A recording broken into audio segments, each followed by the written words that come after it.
15 अगस्त से ब्राह्मण अंग्रेजों के गुलाम थे, हम ब्राह्मणों के गुलाम थे। यानी हम गुलामों के गुलाम थे, अंग्रेजों के गुलाम आजाद हो गए।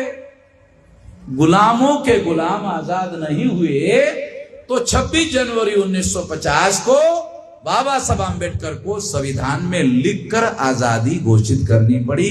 तो संविधान ने हमें आजाद किया, वो संविधान देश में लागू नहीं किया जा रहा है, वो संविधान देश में लागू नहीं होने दिया जा रहा है। इसको समझनी जरूरी है। और एक बड़ा मामला देश में खड़ा किया जा रहा है आज के तारीख में, 2014 से चल रहा है। क्या है?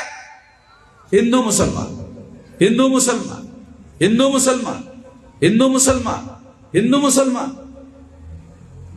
जब हिंदू मुसलमान होता है ना तो महंगाई खत्म हो जाती है। अरे हर आदमी इसी से परेशान रहता है कि नहीं यार हिंदू मुसलमान का मामला है। उसको पूछो महंगाई, अरे महंगाई छोड़ो, ये हिंदू मुसलमान का मामला पड़ा है। महंगाई बर्दाश्त लोग कर रहे हैं, क्यों? नहीं, मामला हिंदू मुसलमान का। ब्राह्मण लोग कहते थे 15 अगस्त के पहले कहते थे अंग्रेज हमारे दुश्मन है, अंग्रेज चले गए, आजादी मिली ब्राह्मणों को। अब क्या कहते हैं? मुसलमान दुश्मन। पहले कहते थे अंग्रेज दुश्मन है, अब कहते हैं मुसलमान दुश्मन है। हमारे लोगों के बस्ती में आते हैं, कहते मुसलमान दुश्मन है। तो मुसलमान शेड्यूल कास्ट का कैसे दुश्मन है? मुसलमान शेड्यूल ट्राइब का कैसे दुश्मन है? मुसलमान ओबीसी का कैसे दुश्मन है? कैसे है? क्या मुसलमानों ने वर्ण व्यवस्था बनाई? नहीं बनाई। मुसलमानों ने जाति व्यवस्था बनाई? नहीं बनाई। मुसलमानों ने अस्पृश्यता बनाई? नहीं बनाई। मुसलमानों ने आदिवासियों का सेग्रीगेशन किया? नहीं किया। मुसलमानों की वजह से आदिवासी जंगलों में रह रहे? नहीं रह रहे। घुमंतू जाति के लोगों का बहिष्कार हुआ? क्या मुसलमानों ने किया? नहीं किया। शूद्रत्व, पिछड़े वर्ग, बख्शी मंडल पर थोपा गया, क्या यह काम मुसलमानों ने किया? नहीं किया। महिलाओं को दास बनाया, क्या ये मुसलमानों ने किया? नहीं किया। इसमें से कोई भी काम मुसलमानों ने नहीं किया। ये सारा का सारा काम ब्राह्मणों ने किया। इसमें से कोई भी काम मुसलमानों ने नहीं किया। ये सारा का सारा काम ब्राह्मणों ने किया। और ब्राह्मणों के वेद, श्रुति, स्मृति, पुराण, रामायण, महाभारत, गीता, इसमें सारा लिखा हुआ है, लिखित है। इसका मतलब है कि ब्राह्मणों ने हम लोगों को इस देश में गुलाम बनाकर रखा हुआ है। मुसलमान हमारे दुश्मन किस आधार पर है? मुसलमान राष्ट्रपति है, मुसलमान देश चला रहे हैं, मुसलमान बड़े बड़े मंत्री है, संतरी है, कौन है? क्या मुसलमानों के पास कोई पावर है? कुछ भी नहीं। मुसलमानों के पास कुछ नहीं है। मगर आरएसएस के लोग मुसलमानों को एससी, एसटी, ओबीसी के सामने बता रहे हैं ये तुम्हारी दुश्मन है। ये दुश्मन है ही। तो एससी, एसटी, ओबीसी के लोगों को यह ध्यान रखना है कि मुसलमानों ने जो ब्राह्मणवादी व्यवस्था है वो नहीं बनाई, वो ब्राह्मणों ने बनाई। उसके धर्मशास्त्रों में एविडेंस है। इसलिए मुसलमान हमारे दुश्मन हो नहीं सकते। अगर कोई दुश्मन हो सकता है डॉक्यूमेंट्री एविडेंस के आधार पर, तो ब्राह्मण है। ये ब्राह्मणों ने किया हुआ है। मेरी कोई निजी दुश्मनी नहीं है ब्राह्मणों के साथ। ये ब्राह्मणों के खेती को मेरी खेती लगी हुई है। मेरे ढोर डंगर ब्राह्मणों के खेती में जाके चरते हैं, ब्राह्मणों के ढोर डंगर मेरे खेती में आके चरते हैं। इसलिए वामन मेश्राम का और ब्राह्मणों का झगड़ा है, कोई निजी झगड़ा नहीं है। ये कोई निजी मामला नहीं है, ये सिद्धांत का मामला है। ये सिद्धांत का मामला है। ब्राह्मण जो है वो कहते हैं सारे इंसान बराबर नहीं है, ब्राह्मण सबसे ऊपर है, बाकी सभी लोगों को ब्राह्मणों की पूजा करनी चाहिए। ये ब्राह्मण कहते हैं, लिखित कहते हैं, उनके धर्मशास्त्रों में लिखा हुआ है। भारत के संविधान ने इसे रद्द कर दिया, इसलिए आरएसएस के लोग संविधान को नहीं मानते। कितनी हैरान करने वाली बात है, अगर किसी मुसलमान ने संविधान को मानने से इनकार कर दिया तो आरएसएस के लोग सारे देश भर में हंगामा करते हैं। मगर आरएसएस ने आज तक 97 साल हो गए आरएसएस बनाकर, कागज में एक रेजोल्यूशन तक पास नहीं किया कि हम संविधान पर यकीन करते हैं, विश्वास करते हैं। कभी ऐसा कोई कागज में प्रस्ताव पारित नहीं किया।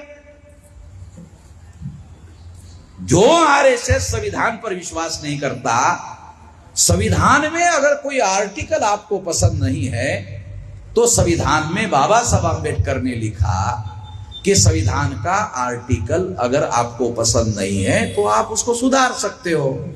सुधारने का, अमेंडमेंट करने का अधिकार है, संविधान ही बदलने का अधिकार संविधान में नहीं है।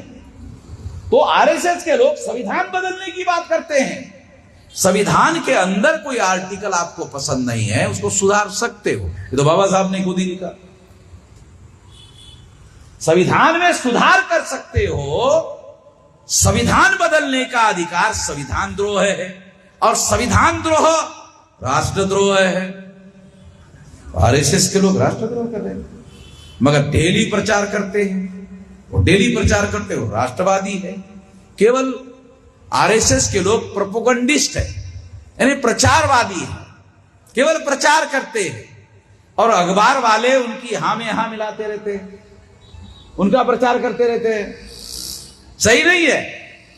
आरएसएस के लोग राष्ट्रवादी नहीं है।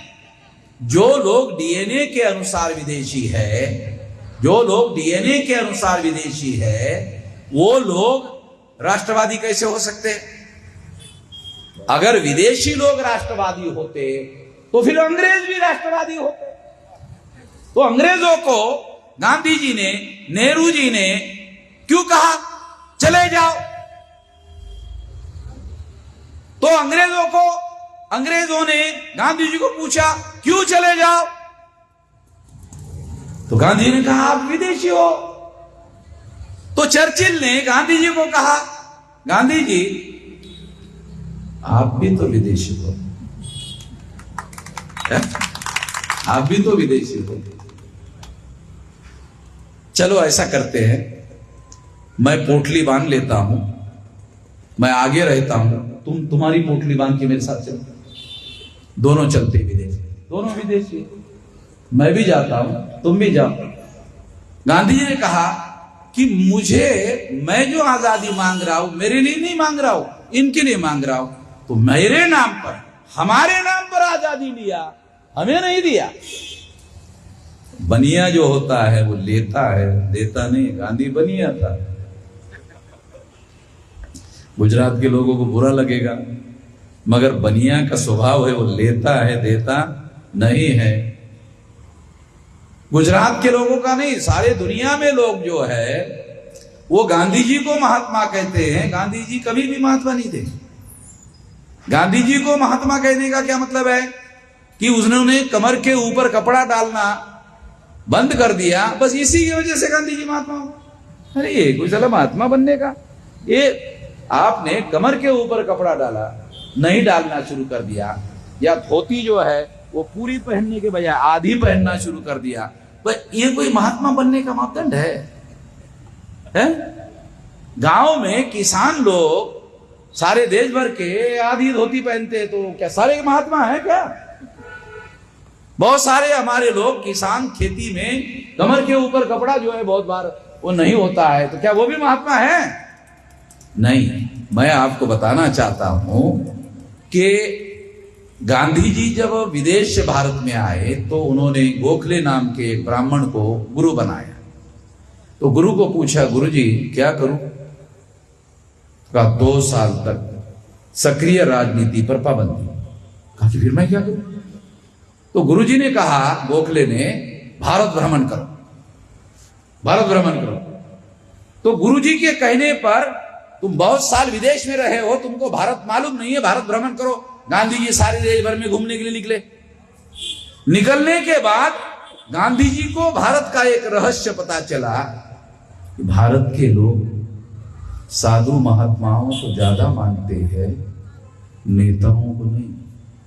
साधु महात्माओं को ज्यादा मानते, नेताओं को नहीं। तो गांधी जी ने ये रहस्य जान लिया, अरे साला साधु महात्मा को लोग मानते ज्यादा।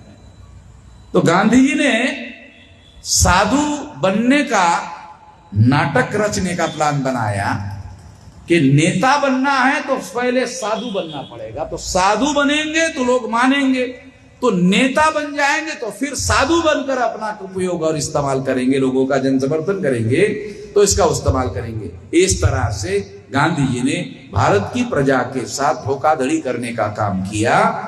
बाबा साहब अम्बेडकर बैरिस्टर थे, पढ़े लिखे थे।